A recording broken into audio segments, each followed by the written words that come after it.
I'm going to spend 75 hours doing a water fast. That means for 75 hours, all I can have is water. No food, no coffee, only water.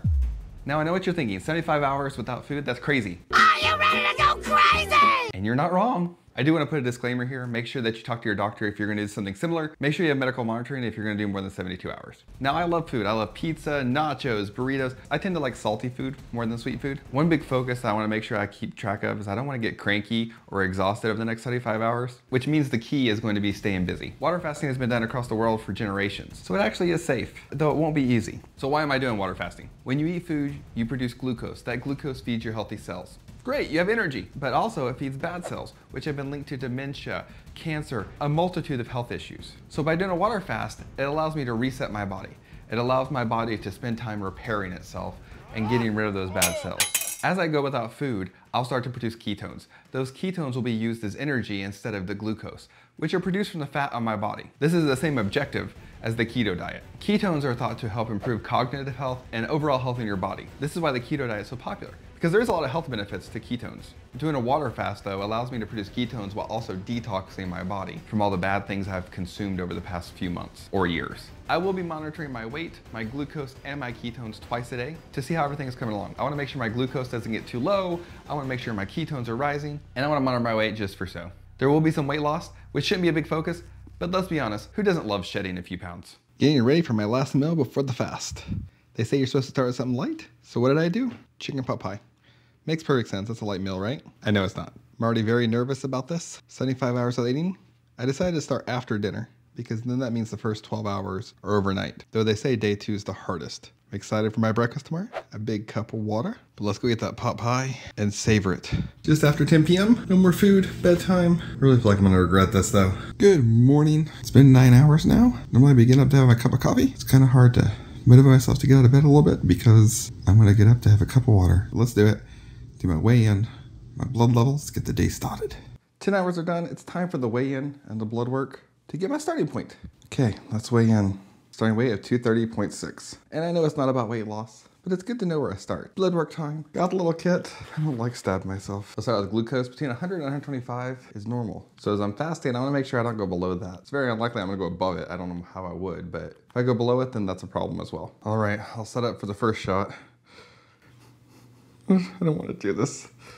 I'm a wuss. I don't think I was deep enough. I got to do it again. Oh yes, it was enough. Glucose at 97, which is actually low. Oh, fasting, which is what I'm doing, is 99 milligrams or lower is normal.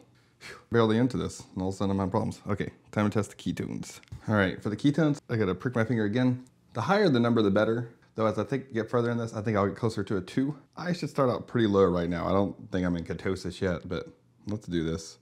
I got a little deeper this time. Finally, took a couple tries. My ketones are 0.2. This is my starting point. By the end of this, my ketones should be much higher. My glucose, hopefully around the same. Time to go get my breakfast. Just finished testing my blood work and I walk out to this torture. What is wrong with the world?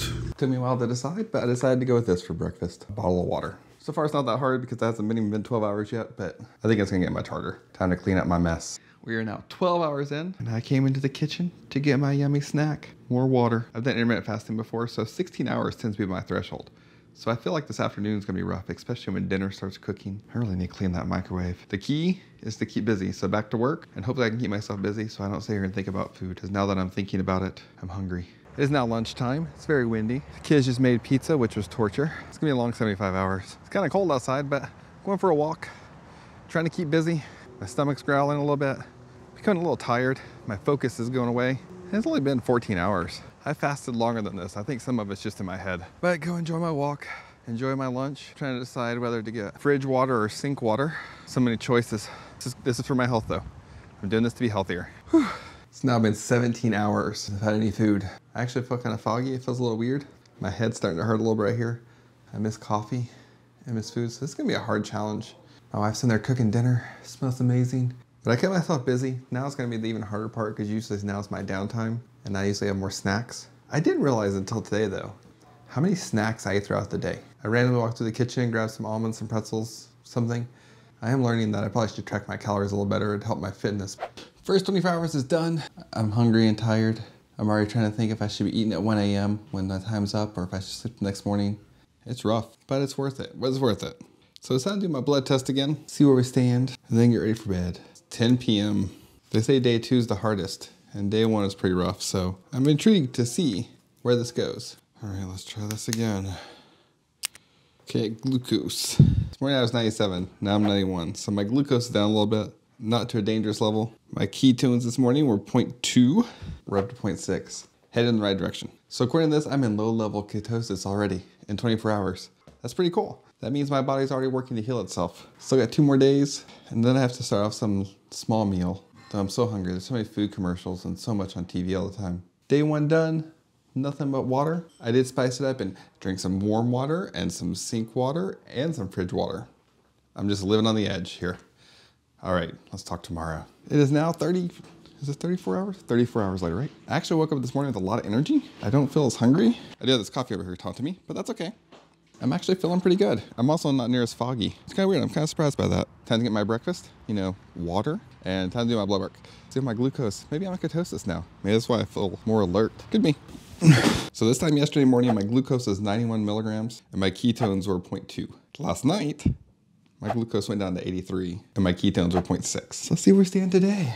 All right, I hate this part. My fingers still hurt. All right, so I went a glucose level above 61. 87, about the same as last night. So I'm not hyperglycemic, so my blood sugar's not too low. That's good. Let's see where my ketones stand.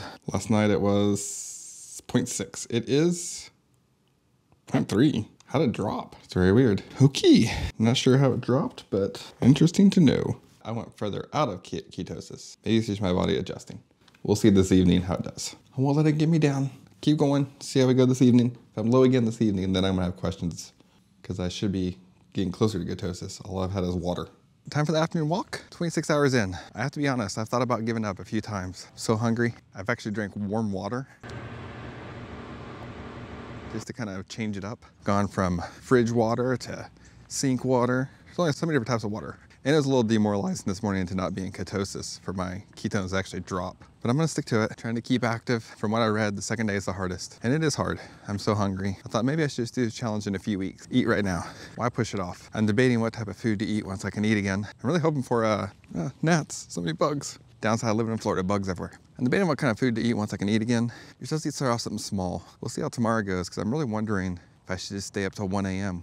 when my 75 hours is up and eat something. Otherwise, I'll end up going another extra 6 hours or so. So I'll end up with 80 hours by accident, just by poor planning. This morning, the kids made some waffles. I don't even like sweets in the morning, but with no food, everything smells good. Well, not everything. A lot of food smells good. Coming outside in the fresh air is really helping me though. Like I sit so much, that coming out here makes me feel a little better. Onward, then I'll have my nice cup of water for lunch and then go from there. 6 p.m., day 2. I can't do it anymore. I can't handle any more water.